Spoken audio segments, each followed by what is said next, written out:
One of the main problems with the DSM is that things may be diagnosed which are not at all illnesses, in which there has been no causal demonstration of the symptoms being observed to any specific brain disorder.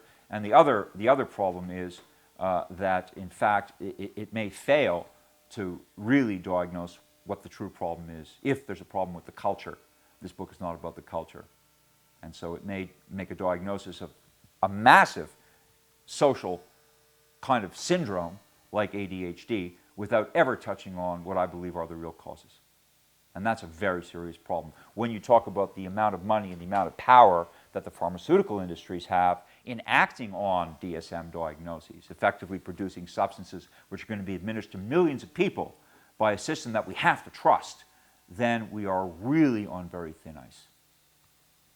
People talk about epidemics. This, depression is a word that's used very unreflectively, very uncritically. It can mean a whole range of things. Some of them serious, and some of them, the word is being used inappropriately. Epidemic is used in this way too. We have all kinds of epidemics in Western civilization. We have epidemics of divorce. We have epidemics of erectile dysfunction. We have epidemics of unhappiness. We have epidemics of ADHD among our youth.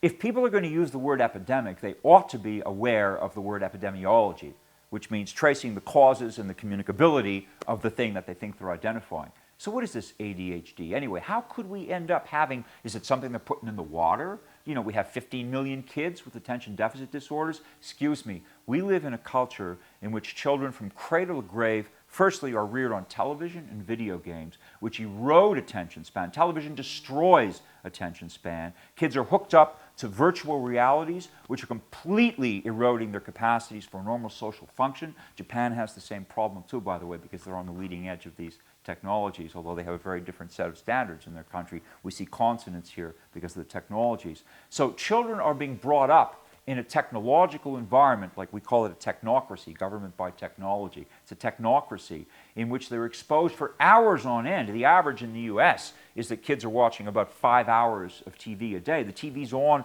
all day and all night in most American households.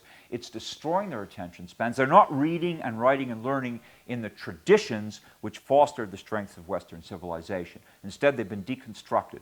Another factor, so their attention spans are diminished instead of increased. By the time they're ready to sit still in school and pay attention, they haven't got the cognitive development to do it. They're actually cognitively impaired and socially impaired. That's one set of factors. Another is, and now I speak as an educator, the education system's been totally deconstructed. The content that's being delivered in school is vacuous. So schools are worried about the self-esteem of children and not about what they're learning.